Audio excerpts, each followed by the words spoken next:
You ever wonder why certain files always seem to vanish the moment they're about to reveal too much? Why one day a high-ranking official looks straight into cameras and says, "The list is on my desk," and the next day another voice in the very same department insists there is no list at all? That contradiction alone should set off alarms, because when the truth shifts overnight, it usually means someone is working overtime to make sure you never see it. Within 30 seconds of looking at this timeline, you realize something is being hidden, and the deeper you dig, the stranger it becomes. This isn't just about paperwork. This is about power, secrecy, and the victims who were promised justice but keep getting served confusion instead. The gentleman yields back. The gentleman from Florida is recognized. Thank you, Mr. Chairman. Mr. Frosch, thanks for being here, coming across the pond. I'm sorry to hear you're leaving the hearing early. Well, it's not a question of leaving the hearing early, but I do have other things to do. Yes. Oh, where are you going? I'm so sorry about that. It's okay. Where are you going? It's not lunch, I promise you. It's not lunch. You're not going to have lunch. I don't think so, no. No lunch. Sad, isn't You're it? meeting with the president? I can't remember what the schedule is. It's possible. You can't remember if you're meeting with the president. I'm being very polite, and I'm not going to tell you what I'm doing this afternoon, but I can assure you that... But there's the free speech hearing. You're not going to tell me what you're doing this afternoon? Free speech is one thing, discretion's quite another, too. Okay. All right, so you're leaving to have lunch with the president. So, Mr. Frosch, I have a question. Have you heard about the Epstein thing that's going on here? I have. You have? What do you think about it? I'm not going to give comment on anything happening in America. I'm here as a witness. Perfect. I'm here as a witness. I'm here as a witness for what is happening in the United Kingdom and in the European. Perfect. Let me just go through it. So it's been 9 months, right, since we've been meeting in these hearings. We've not had Pam Bondi here, even though we have jurisdiction over the Department of Justice. Not Dan Bungie. The gentleman yield. Not Kash Patel. I will 100%. We'll go back and forth. Let me just do my thing. Okay. Well, I'm just going to correct. Kash Patel's coming in 2. I'll give you an extra 10 seconds. Kash Patel, the director of FBI, is coming in 2 weeks, and the Attorney General's coming in 4 weeks. Fantastic. But still, we're not doing that this week. The week we're having votes on the Epstein thing. So, you know, Pam Bondi gives the influencers, these Republican influencers, a binder. It says Part 1 of the Epstein files. No one of you saw it. It was quite spectacular. The Attorney General then says the Epstein list is on her desk. Then DOJ issues a memo, says there is no list. Then, you have any questions about any of that? We've had no hearings on any of that at all. That, the list is on my desk, then there is no list. Then we gave binders to Republican influencers. This committee's had no questions on any of how that transpired at the Department of Justice. Then hold on. Well, it sounds like you're going to in the next few weeks. So that's a jolly good thing. Mr. Frosch, we can talk soon, but not yet. Okay. Right. So then the president comes out and says the whole thing's a hoax. He blasts his own base. He blames Barack Obama. I mean, he hasn't been president for a very long time. Republicans then in committee vote against the release in the Rules Committee. Then Republicans refuse to go back in the Rules Committee because they're getting blasted for their vote, getting crushed by their own base. Congress leaves a day early. Then the administration sends the Deputy Attorney General to meet with Maxwell in jail. He happens to be Trump's former personal attorney. She says something favorable about the president. Miraculously, she gets transferred to a minimum security prison. The president starts talking about how he has the right to pardon her if he wanted to. The leaks to the Wall Street Journal then stop. We come back from break. We have the Massey petition. Comer does a document dump where 97% of these documents are already public. How long has he had those documents? Why hasn't he released them for the last 6 weeks? Does it the day of the vote. Then Republicans drop a non-binding resolution trying to kill the Massey discharge petition. The White House said passing the Massey discharge petition is a hostile act. Wow. That's a lot of distraction and deflection and misinformation. Wait, passing a discharge petition to release the Epstein files, the White House said would be a hostile act. Nope, we have no questions about that. But why? Why is it that we're spending so much political capital to keep this list from coming out? You think the list should come out? You think we should know the people who dealt with Mr. Epstein, Mr. Frosch? I thought I was coming to a hearing on free speech, not process. Oh, well, listen, but here's the And good... that sounds like you're discussing process. No. Do you think the list should come out? I have no opinion on it. I don't know So, at all. so we have victims that were sexually abused by potentially people in power, and we don't know who's on the list. I'm very happy. Hold on, Mr. Fresh. We don't know who's on the list. We don't know. Time. We don't know who's on the list. We don't know if the president is or is not. I'm not going to say he is or isn't. I'm just going to say these are weird behaviors. We don't know that there aren't other people in Congress that are on the list, right? We have no idea. Do you think the list should come out? You think people in power should be held to account for these victims who have been sexually abused and assaulted? You think the list should come out? I think that I'm very happy to come to a different hearing where you talk about legal process. Okay. But today, Will the gentleman yield for a quick question? I will. Were you aware that he has already called for the Epstein file to be released? It has been reported that he has called for it to be released. Oh yeah, right here, just to refresh your memory. Yeah, but it's, I happen to have this. But that's not How what random. But that is not. Look, you can ask me if you like about Do you agree social with security yourself? policy. Do you agree with yourself? We are here to discuss free speech. Hold on, it's awkward for your lunch after this? Do you agree with yourself? No, it isn't at all. Okay. Mr. Chairman, I'm just curious. This committee has jurisdiction over the Gentleman's Department of time. Justice. Yeah. Why have we allowed Comer to cover this up for the last couple of months? As I said, why is this committee not I taking said 6 weeks jurisdiction? ago that we will have the FBI director in, we will have the attorney general in, and we are doing that in 2 weeks. You can you can go through that whole list.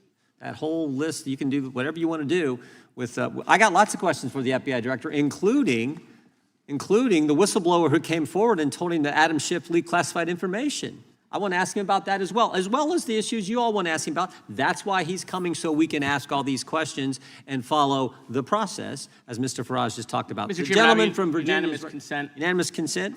I'd like to enter the political article into the record that Mr. Farage said the Epstein file should be released. Without objection. The gentleman from Virginia is recognized. I thank the chairman. I want to talk about censorship tools that are being used by Europe and protectionist measures that have major consequences for U.S. companies and free expression. It all started with those infamous binders. Not official evidence passed through committees, not carefully redacted documents for public record. No, these binders were glossy, staged, and handed directly to partisan influencers.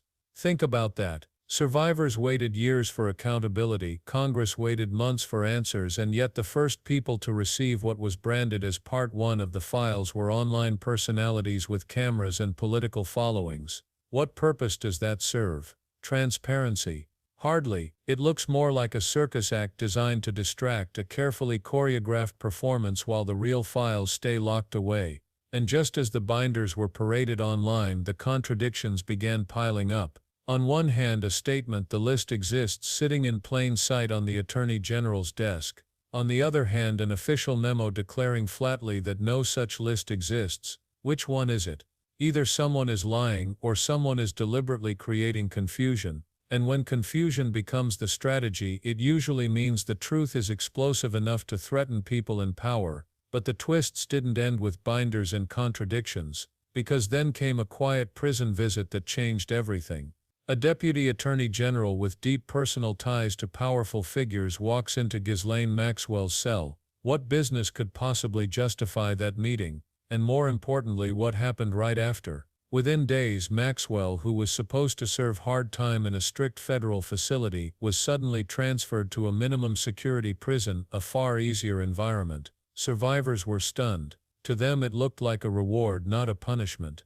To the public it looked like favoritism. And almost at the same time, whispers started spreading about the possibility of a pardon. What message does that send? Not justice, not accountability. It sends the message that the right connections can rewrite your consequences. And just as suddenly as that transfer happened, the steady leaks to reporters went silent. A drip of revelations that had fueled public debate simply dried up overnight, almost like someone had decided enough was enough. But the maneuvers weren't finished. When Congressman Massey introduced a petition to force a release of the files, the department countered with a dramatic gesture. On the very day of a crucial vote, they released a mountain of documents. Headlines screamed thousands of pages as though the truth had finally been delivered. But a closer look revealed the trick. 97% of those documents were already public. Old clippings, recycled records, nothing new. Imagine waiting months for long-promised answers only to be handed a stack of duplicates disguised as revelations.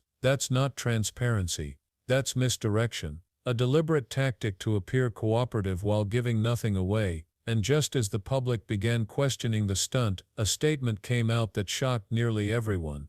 Officials declared that releasing the full files would be considered a hostile act. Let that sink in. Hostile to who? Survivors who were told to trust the system, citizens who want accountability, or the powerful individuals whose names might appear inside those pages. When governments frame truth as hostility, it signals only one thing: what's hidden is far more dangerous to them than what's revealed. And if that doesn't raise suspicion, nothing will. But beyond politics, beyond games of secrecy, lies the human cost. Every delay, every contradiction, every dismissal cuts into the fragile trust survivors placed in this process. Many of them waited decades, carrying trauma in silence, believing that one day their cooperation with investigators would expose the enablers who protected a predator. Instead, they see a circus of binders, vanished lists, staged document dumps, and shifting excuses. They hear leaders call the entire issue a hoax. Each maneuver re-traumatizes them, reminding them that their pain can still be sidelined when reputations are on the line.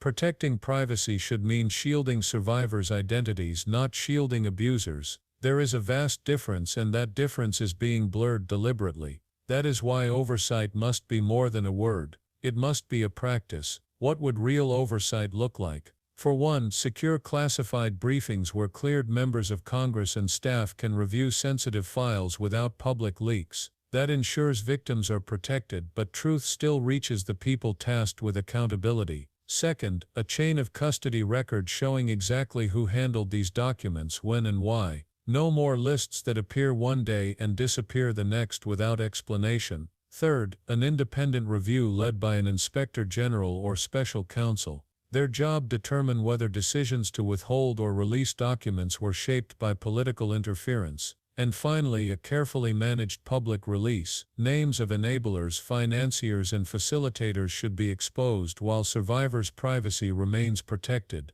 That is not chaos. That is responsible transparency. So the question becomes, if these solutions exist, why hasn't a single one been implemented? The answer is as frustrating as it is simple: because pressure hasn't been strong enough. Institutions rarely act until the public forces them to. And make no mistake, those trying to bury the truth are betting that attention will fade, that the outrage will cool, and that survivors will be left to fight alone. But that doesn't have to happen. Because this story doesn't just belong to survivors. It belongs to everyone who believes accountability matters. It belongs to citizens who refuse to accept secrecy as a substitute for justice. And it belongs to the idea that democracy itself requires transparency. If the files remain locked, the precedent is clear: powerful people can escape scrutiny forever while victims are asked to wait. That's why public engagement is critical. Pressure your representatives. Ask them, when will you demand a secure briefing? When will you request a chain of custody log? When will you support an independent review? Support advocacy groups working daily to push this issue into the spotlight. Support independent journalism digging through flight logs, financial records, and court filings. These aren't empty gestures. They're the only tools that force institutions to act. Because history shows one truth: cover-ups collapse under sustained public attention, but only if that attention doesn't fade. This saga isn't just about one man's crimes. It's about whether secrecy exists to protect survivors or to protect the connected. It's about whether Congress will accept glossy binders as evidence or demand the real thing. It's about whether we as citizens let contradictions stand unchallenged or demand clarity. And it's about whether we're willing to keep asking uncomfortable questions until the answers finally come. Because every time secrecy wins, accountability loses. And every time accountability loses, survivors are left behind once again. So here's the bottom line. If you believe survivors deserve justice, share this story. If you believe secrecy should never outweigh accountability, make your voice heard. Pick up the phone and call your representative. Ask the 3 questions they don't want to answer. Support survivor-centered organizations keeping this fight alive. Because the story shouldn't end with binders on social media or officials shrugging about whether lists exist. It should end with a clear public accounting. With names revealed, with enablers exposed, and with survivors finally able to see that justice does not vanish when it becomes inconvenient. And if you want to stay updated as this fight continues, make sure you hit subscribe, tap like, and share this video so more people see what's really happening. Transparency doesn't begin with governments, it begins with us demanding it. The truth is not a hostile act, the truth is the only act that matters.